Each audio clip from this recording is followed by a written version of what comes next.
Hello friends. तो आज हम लोग जानेंगे पोटेशियम और उसकी कमी से होने वाले डिफेक्ट हाइपोकलीमिया के बारे में। तो चलिए शुरू करते हैं और देखते हैं कि क्या क्या प्रॉब्लम्स या क्या क्या इफ़ेक्ट्स हमारे ह्यूमन बॉडी में हो सकते हैं पोटेशियम की कमी की वजह से। तो सबसे पहले जानते हैं कि पोटेशियम क्या होता है। Potassium is a vital mineral and electrolyte in human body. ठीक है, एक बहुत ही वाइटल मिनरल और इलेक्ट्रोलाइट है ये ह्यूमन बॉडी के लिए। क्यों? क्योंकि ये एक क्रूशियल रोल प्ले करता है इन मेंटेनिंग हार्ट हेल्थ के लिए, हार्ट के कॉन्ट्रैक्शंस के लिए, हार्ट मसल के कॉन्ट्रैक्शन फंक्शन के लिए पोटेशियम बहुत ज़्यादा वाइटल होता है। साथ ही साथ अदर स्केलेटल मसल्स की फंक्शनिंग के लिए और नर्व सिग्नलिंग या नर्व कंडक्शन के लिए भी पोटेशियम बहुत ज़्यादा इम्पॉर्टेंट होता है। ठीक है, बात करें कि नॉर्मल वैल्यू कितनी होती है, तो पोटेशियम की normal value in human serum 3.5 to 5 milli equivalent per litre होती है। Potassium deficit is life threatening because every body system is affected. तो क्योंकि पोटेशियम बहुत ज़्यादा वाइटल होता है हमारे muscle functioning, heart muscle contraction, skeletal muscle contraction, nerve conduction के लिए, इसलिए अगर इसका डिफेक्ट हो जाए, मतलब इसमें कमी या अधिकता हो जाए इसके नॉर्मल वैल्यू में, तो ये बहुत ज़्यादा लाइफ थ्रेटनिंग हो सकता है किसी भी पेशेंट के लिए।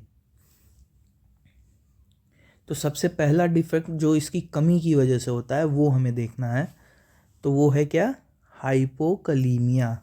हाइपो का मतलब हो गया कमी, कैलीमिया का मतलब हो गया पोटेशियम की कमी इन ब्लड।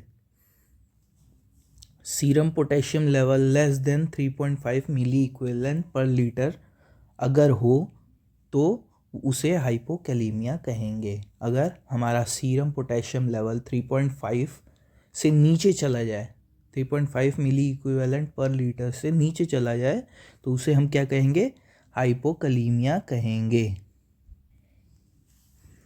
नेक्स्ट हमें देखना है कॉजेज़, क्या क्या कारण हैं जिनकी वजह से पोटेशियम लॉस हमारी बॉडी में हो सकता है या ह्यूमन बॉडी में हो सकता है। तो first is potassium loss. Potassium loss किन किन तरीके से हो सकता है जिससे कि हाइपोकलीमिया हो जाएगा। तो उसमें सबसे पहला है एक्सेसिव यूज़ ऑफ डायूरेटिक्स और कॉर्टिकोस्टेरॉइड्स। तो ऐसे डायूरेटिक्स का यूज़ करना जिनकी वजह से पोटेशियम के एक्सक्रीशन को हेल्प मिले, या ऐसे डायूरेटिक्स यूज़ करना जो कि प्रोमोट करते हैं पोटेशियम का एक्सक्रीशन फ्रॉम द किडनीज़, तो उसकी वजह से पोटेशियम लॉस बढ़ जाएगा और जिसकी वजह से हाइपोकलीमिया हो सकता है। या फिर ऐसे कार्टिकोस्टेरॉइड्स का यूज़ करना जो कोई पोटेशियम एक्सक्रीशन को प्रोमोट करते हैं, तो उनकी वजह से भी हाइपोकलीमिया हो सकता है। नेक्स्ट पॉइंट, पोटेशियम लॉस किस कंडीशन में होगा? एक्सेसिव वॉमिटिंग या एक्सेसिव डायरिया अगर किसी पेशेंट में हो रहा है तो उसमें बॉडी से वाटर लॉस बहुत ज़्यादा होता है, और वाटर लॉस के साथ साथ पोटेशियम का लॉस भी बहुत ज़्यादा होगा जिसकी वजह से हाइपोकैलीमिया हो सकता है। Next is wound drainage. तो जीआई के जो भी वुंड्स होते हैं उनकी वजह से होने वाला ड्रेनेज, उसमें हमारा सोडियम पोटेशियम इनका एक्सक्रीशन बहुत ज़्यादा होता है, तो उसकी वजह से भी हाइपोकलीमिया हो सकता है। एक्सेसिव डायफोरेसिस, अगर बहुत ज़्यादा पसीना आ रहा है किसी को, एक्सेसिव वर्क कोई कर रहा है, ऐसा स्ट्रेनिंग वर्क ऐसा कोई कर रहा है जिसकी वजह से बहुत ज़्यादा पसीना निकल रहा है बॉडी से, तो बहुत ज़्यादा पसीना निकलने के साथ साथ इलेक्ट्रोलाइट का भी लॉस होता है बॉडी से जिसकी वजह से हाइपोकलीमिया हो जाएगा। नेक्स्ट है कुछ ऐसी किडनी डिजीज़ेज़ होती हैं जो हमारे पोटेशियम रीएब्जॉर्प्शन को इम्पेयर कर देती हैं इन द किडनी। तो कुछ ऐसी बीमारियां हैं जो पोटेशियम के रीएब्जॉर्प्शन को, जो किडनी में पोटेशियम का रीएब्जॉर्प्शन होता है उसको इम्पेयर कर देती हैं। तो उसकी वजह से भी क्या होता है, पोटेशियम का एक्सक्रीशन ज़्यादा होने लगता है बॉडी से और पोटेशियम की कमी हो जाएगी हमारे ह्यूमन बॉडी में। तो ऐसे कौन कौन सी डिजीज़ेज़ हैं, तो रीनल ट्यूबुलर डिसऑर्डर्स जो होते हैं, या फिर क्रॉनिक किडनी डिजीज़ेज़ होती हैं, डायूरेटिक इंड्यूस्ड नेफ्रोपैथी होती है, हाइपर एल्डोस्टेरोनिज्म होता है। ये सारी कुछ ऐसी बीमारियां हैं जिनकी वजह से पोटेशियम का रीएब्जॉर्प्शन हमारी किडनी में सही से नहीं हो पाता है, एक्सक्रीशन ज़्यादा हो जाता है और हाइपोकलीमिया हो सकता है। तो ये सारे कॉजेज़ थे जिनमें कि पोटेशियम लॉस ज़्यादा हो रहा था, जिसकी वजह से हाइपोकलीमिया हो जा रहा था ह्यूमन बॉडी में, या हो सकता है ह्यूमन बॉडी में। उसके अलावा क्या क्या कॉजेज़ हैं वो देख लेते हैं। तो सेकंड कॉज है इनएडिक्वेट पोटेशियम इनटेक। अगर इनएडिक्वेट अमाउंट में पोटेशियम इनटेक कर रहा है कोई पर्सन, तो उसकी वजह से भी हाइपोकलीमिया हो जाएगा। अगर किसी पर्सन के डाइट में सही अमाउंट में पोटेशियम की मात्रा नहीं है, पोटेशियम नहीं है, तो उसकी वजह से भी हाइपोकलीमिया हो सकता है। थर्ड पॉइंट क्या है, movement of potassium from extra cellular fluid to intracellular fluid. तो अगर हमारा जो एक्स्ट्रा सेलुलर फ्लूइड में पोटेशियम है वो किसी भी तरीके से इंट्रासेलुलर फ्लूइड में ट्रांसफ़र हो जाता है, तो उसकी वजह से भी पोटेशियम, सीरम पोटेशियम का लेवल जो है वो डिक्रीज़ हो जाएगा और पर्सन को हाइपोकलीमिया हो सकता है। नेक्स्ट पॉइंट की अगर बात करें, डाइल्यूशन ऑफ सीरम पोटेशियम। तो अगर डाइल्यूशन ऑफ सीरम पोटेशियम हो जाए, मतलब हमारे जो ब्लड में पोटेशियम का अमाउंट है उसका किसी भी तरीके से डाइल्यूशन हो जाए, तो उसकी वजह से भी क्या हो सकता है, हाइपोकलीमिया हो सकता है। तो उसमें सबसे पहला है किस तरीके से डाइल्यूशन होगा, वाटर इंटॉक्सिकेशन की वजह से। अगर हमारे बॉडी में पानी की अधिकता हो जाए, बहुत ज़्यादा अमाउंट हो जाए वाटर का, तो उसके वजह से डाइल्यूशन हो जाएगा सीरम पोटेशियम का, और जिसकी वजह से हाइपोकलीमिया हो जाएगा। तो ऐसे कौन कौन से तरीके हैं जिनके वजह से वाटर इंटॉक्सिकेशन हो सकता है, तो उसमें सबसे पहला है कि अगर कोई व्यक्ति या कोई भी पर्सन बहुत ज़्यादा अमाउंट में पानी पी लेता है एक स्पेसिफिक टाइम इंटरवल में, तो उसके वजह से वाटर इंटॉक्सिकेशन होगा और पोटेशियम का डाइल्यूशन हो जाएगा या हाइपोकलीमिया हो जाएगा।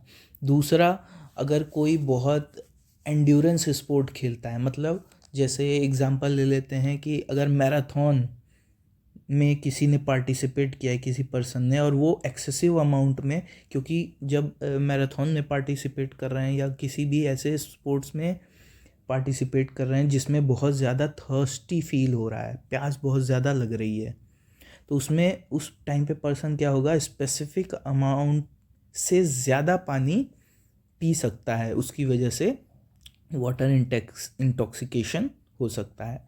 नेक्स्ट है किसी अगर पर्सन को किडनी की प्रॉब्लम हो, क्रॉनिक किडनी डिजीज़ हो, जिसकी वजह से पानी वाटर जो है सही अमाउंट में बॉडी से नहीं निकल पा रहा है, ठीक है, तो उसकी वजह से क्या होगा, एक्युमुलेशन ऑफ फ्लूइड होगा बॉडी में और वाटर इंटॉक्सिकेशन या फिर सीरम पोटेशियम का डाइल्यूशन हो सकता है, ठीक है। तो ये सारी चीज़ें थी। उसके अलावा और किस तरीके से सीरम पोटेशियम का डाइल्यूशन हो सकता है कि अगर पोटेशियम डेफिशिएंट आईवी थेरेपी हमने ली है, मतलब ऐसा कोई आईवी फ्लूइड का इंड्यूस किया गया है पेशेंट की बॉडी में जिसमें पोटेशियम की कमी है, तो उसकी वजह से क्या होगा कि फ्लूइड की मात्रा तो बढ़ गई लेकिन पोटेशियम का अमाउंट उतना ही रह गया, जिसकी वजह से जो रिज़ल्ट करेगा क्या, पोटेशियम के डाइल्यूशन में, और उसकी वजह से हाइपोकलीमिया हो जाएगा।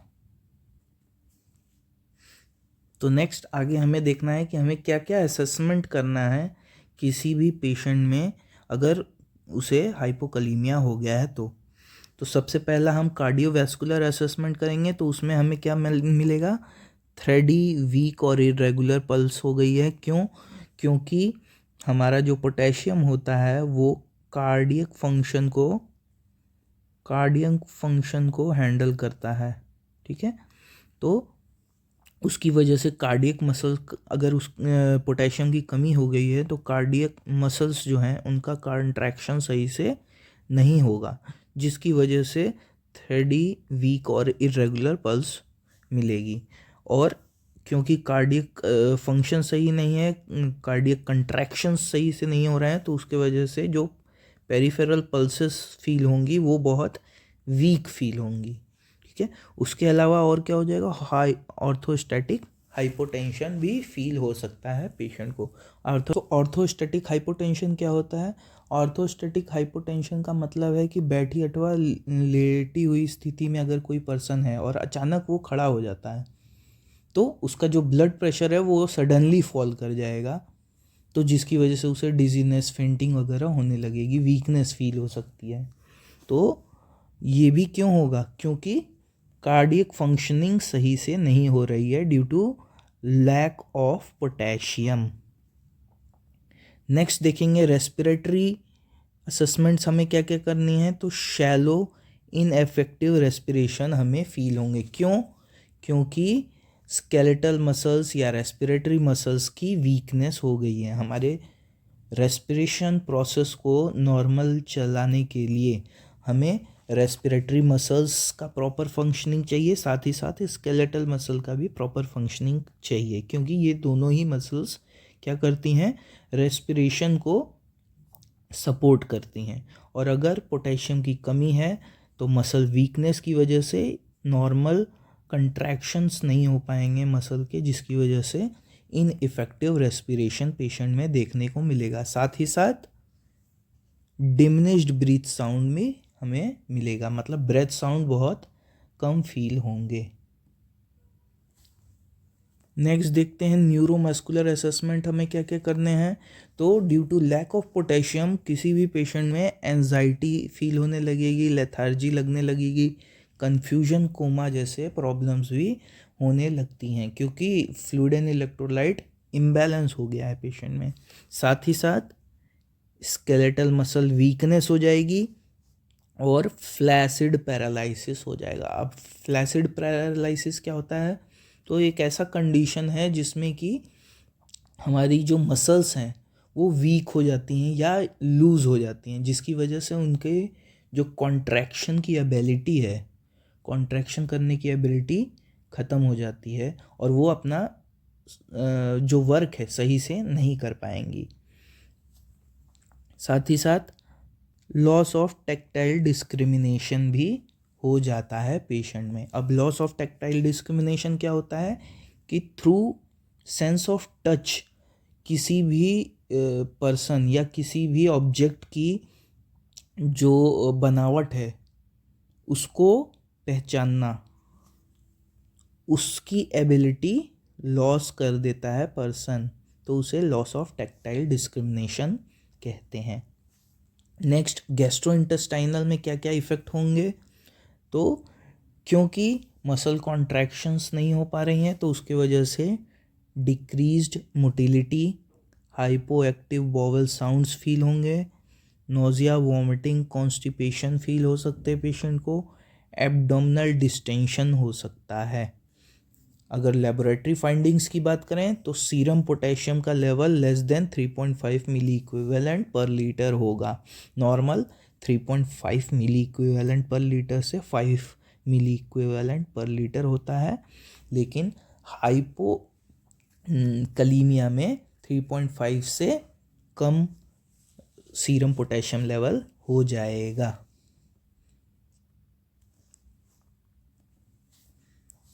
नेक्स्ट अगर बात करें इलेक्ट्रोकार्डियोग्राम चेंजेस क्या क्या होंगे, तो एसटी डिप्रेशन होगा, शैलो, फ्लैट और इन्वर्टेड टी वेव्स होंगे, साथ ही साथ प्रोमिनेंट यू वेव्स भी होंगे।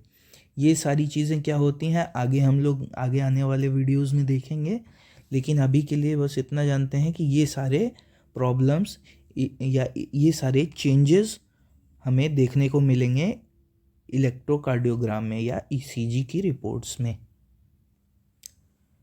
नेक्स्ट अब देखते हैं कि इंटरवेंशंस क्या क्या करना है। अगर किसी पेशेंट को हाइपोकलीमिया हो गया है, तो अब हमें क्या क्या इंटरवेंशंस करने होंगे। तो सबसे पहली चीज़ है monitor cardiovascular, respiratory, neuromuscular, gastrointestinal and renal status. ये सारे ही वाइटल ऑर्गन्स हैं हमारे बॉडी के, और ये सारे ही अफेक्टेड हो जाएंगे अगर किसी भी पर्सन को हाइपोकलीमिया हो गया है। तो इनका कंटिन्यूस मॉनिटरिंग बहुत ज़्यादा ज़रूरी हो जाता है। नेक्स्ट क्या इंटरवेंशन करना है, place the client on cardiac monitor. Cardiac monitor पे क्यों शिफ्ट करना है पेशेंट को, क्योंकि कार्डियोवैस्कुलर चेंजेस होने लगेंगे, ठीक है। तो इसलिए तुरंत से तुरंत पेशेंट को कार्डियक मॉनिटर पे शिफ्ट करना है। फिर क्लोजली मॉनिटर करना है हमें इलेक्ट्रोलाइट वैल्यूज़ को, फर्दर पोटेशियम की लेवल डाउन ना हो, इसके लिए जो भी सप्लीमेंटेशन कर सकते हैं पोटेशियम का वो करना है, और साथ ही साथ इलेक्ट्रोलाइट वैल्यूज़ को या पोटेशियम की वैल्यू को क्लोजली मॉनिटर भी करना होगा। नेक्स्ट पॉइंट क्या बोल रहा है, ओरल पोटेशियम सप्लीमेंटेशन देंगे। ओरल पोटेशियम सप्लीमेंटेशन देने में एक प्रॉब्लम क्या है कि नोज़िया और वॉमिटिंग फील हो सकती है कुछ स्पेसिफिक पेशेंट्स में, और साथ ही साथ पोटेशियम का सप्लीमेंटेशन जब लेते हैं तो it should not be taken empty stomach. मतलब अगर कोई पर्सन पोटेशियम सप्लीमेंटेशन ले रहा है तो उसे कभी भी पोटेशियम सप्लीमेंटेशन एम्प्टी स्टमक नहीं लेना चाहिए, मतलब खाली पेट नहीं लेना चाहिए। क्यों? क्योंकि इसकी वजह से हमारा जो गैस्ट्रिक म्यूकोसा है उसमें अल्सर्स होने का खतरा बढ़ जाता है, नोज़िया और वॉमिटिंग हो सकती है पेशेंट को, जीआई ट्रैक्ट में इरिटेशन हो सकती है, ये सारे प्रॉब्लम्स हो सकती हैं। तो इसलिए कभी भी पोटेशियम सप्लीमेंटेशन को हमें एम्प्टी स्टमक नहीं लेना चाहिए। नेक्स्ट हमें देखना है liquid potassium chloride should be taken with juices as it has unpleasant smell. तो कभी भी अगर हम लिक्विड पोटेशियम सप्लीमेंटेशन ले रहे हैं तो उसको जूस के साथ लेना चाहिए। क्यों? क्योंकि उसका जो स्मेल होता है वो अनप्लीजेंट होता है, जिसकी वजह से नोज़िया वॉमिटिंग भी हो सकता है किसी भी पेशेंट को। नेक्स्ट सबसे इम्पॉर्टेंट चीज़ है कि अगर कोई पेशेंट पोटेशियम डेप्लीटिंग डायूरेटिक ले रहा है, यानी कि ऐसा डायूरेटिक्स ले रहा है जिनकी वजह से पोटेशियम लॉस प्रोमोट होता है, हमारे बॉडी में पोटेशियम का रीएब्जॉर्प्शन नहीं हो पाता है किडनीज़ में, तो ऐसे कोई भी डायूरेटिक्स अगर पेशेंट ले रहा है तो उनको हमें डिसकंटिन्यू कर देना है। तो ऐसे कौन से डायूरेटिक्स हैं जो पोटेशियम के रीअब्जॉर्प्शन को रोकते हैं या डिप्लीशन को प्रमोट करते हैं? तो लूप डायूरेटिक्स जो भी होते हैं, जैसे कि फ्रोसामाइड हो गया और टॉर्सिमाइड हो गया, तो ये सारे जो लूप डायूरेटिक्स हैं ये पोटेशियम के डिप्लीशन को प्रमोट करते हैं, यानी कि पोटेशियम के एक्सक्रीशन को प्रमोट करते हैं फ्रॉम द किडनीज़। तो ऐसे जो भी डायूरेटिक्स अगर कोई पर्सन ले रहा है तो उसे तुरंत ही डिसकंटिन्यू कर देना चाहिए। नेक्स्ट कुछ इम्पॉर्टेंट पॉइंट्स है जो कि हमें ध्यान में रखना है जब भी हम आईवी एडमिनिस्ट्रेशन कर रहे हैं पोटेशियम का, तो वो देख लेते हैं। तो क्या क्या प्रिकॉशंस लेने हैं हमें? सबसे पहला पॉइंट है potassium is never given by ivy push और बाय आईएम और सबक्यूटेनियस रूट। तो कभी भी पोटेशियम को आईवी पुश या आईएम या एससी रूट से, सबक्यूटेनियस रूट से नहीं देना चाहिए। क्यों नहीं देना चाहिए? क्योंकि अगर हम आईवी पुश के थ्रू देते हैं पोटेशियम तो ये कार्डियक डिस्टर्बेंसेस कॉज करेंगे और पेशेंट को कार्डियक अरेस्ट भी हो सकता है। और अगर आईएम या सबक्यूटेनियस रूट से देते हैं तो इसकी वजह से टिश्यू नेक्रोसिस हो सकता है। तो कभी भी हमें आईवी पुश या आईएम या सबक्यूटेनियस रूट से पोटेशियम को इन्फ्यूज़ नहीं करना है किसी भी पेशेंट्स में। नेक्स्ट पॉइंट क्या है? A dilution of 1 milli equivalent per 10 ml of solution is recommended. तो कभी भी पोटेशियम का डाइल्यूशन 1 मिली इक्विवेलेंट पर 10 ml के हिसाब से होना चाहिए. नेक्स्ट पॉइंट क्या बता रहा है? Maximum recommended infusion rate is 5 to 10 milli equivalent per hour, never exceed 20 milli equivalent per hour. तो कभी भी पोटेशियम का जो इन्फ्यूजन रेट है कभी भी 20 मिली इक्विवेलेंट पर आवर से ज़्यादा नहीं होना चाहिए, वरना वही सेम प्रॉब्लम कार्डियक अरेस्ट या कार्डियक डिसरिथमियाज की प्रॉब्लम कॉज कर सकता है पोटेशियम. तो मैक्सिमम रिकमेंडेड इन्फ्यूजन रेट क्या है? तो 5 to 10 milli equivalent per hour का रेट आइडियल माना गया है. ठीक है. नेक्स्ट बात करें, फ्रीक्वेंटली चेक फॉर फ्लेबाइटिस. तो ये क्या कह रहा है कि हमें फ्रीक्वेंटली चेक करना है पेशेंट्स में. कौन से पेशेंट में? जिनमें पोटेशियम इन्फ्यूजन किया जा रहा है. किस चीज़ के लिए चेक करना है? फ्लेबाइटिस के लिए. तो फ्लेबाइटिस क्या होता है? हमारे जो वेन्स हैं उनमें अगर स्वेलिंग हो जाती है, सूजन हो जाती है, तो उसे फ्लेबाइटिस कहते हैं. और पोटेशियम हाईली इरिटेंट होता है, बहुत ज़्यादा इरिटेट करता है वेन्स को. तो इस वजह से उस वेन्स में फ्लेबाइटिस होने के चांसेस बहुत बढ़ जाते हैं. इसलिए हमें फ्रीक्वेंटली चेक करते रहना है किसी भी पेशेंट में जिनमें पोटेशियम ट्रांसफ्यूज़न हो रहा है फॉर फ्लेबाइटिस. तो होप करता हूँ आपको ये वीडियो पसंद आया होगा. तो वीडियो को लाइक करें, शेयर करें और चैनल को सब्सक्राइब करें आगे ऐसे ही वीडियोस देखने के लिए. Thank you so much.